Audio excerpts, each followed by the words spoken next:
Le secret de l'action. L'action est la fonction naturelle de tout être humain. Même la naissance de l'homme est descente et mouvement. Ainsi, de ceux qui sont nés, nul ne peut se soustraire à la nature dynamique de son existence. Le changement et l'évolution marquent la progression de sa vie. La dissolution elle-même est une étape sur la route d'une croissance plus élevée et d'une naissance plus grande. Ses organes intérieurs, le mental et l'intellect sont toujours actifs, même si l'homme est immobile et apparemment inactif.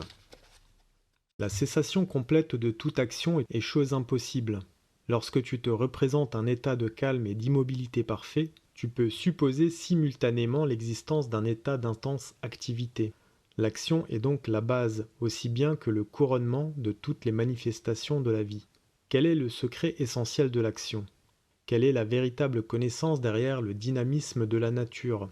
Les activités variées de la vie proviennent d'une source fondamentale, tout comme les innombrables radiations qui sont projetées d'un centre dans toutes les directions. Être conscient de cette source, c'est connaître le secret de l'action. Cette source est la divinité suprême, qui est l'auteur de toute création.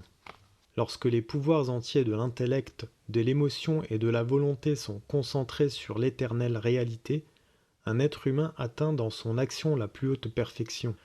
L'action accomplie dans cet état de totale absorption au centre éternel de l'univers est ce qu'on nomme action yogique. On dit que le yogin est en réalité inactif tout en étant très actif, et que chaque parcelle de son action porte l'empreinte de la plus haute concentration. Alors une telle action révèle toute la beauté de l'œuvre et toute l'habileté du maître ouvrier, du vrai karma yogin.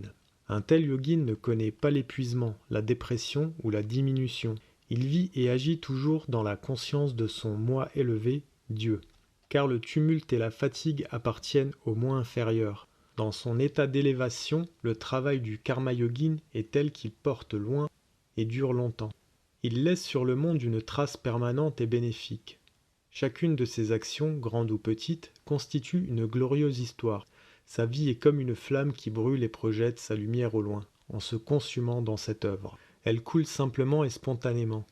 Les exploits de l'héroïsme, les paroles inspirées des poètes, les chefs-d'œuvre des sculpteurs et des peintres, les élans du musicien sont le fait de grands génies, intimement unis à leur moi éternel. En fait, aucune action douée de la suprême perfection n'est possible si son auteur n'est pas en yoga.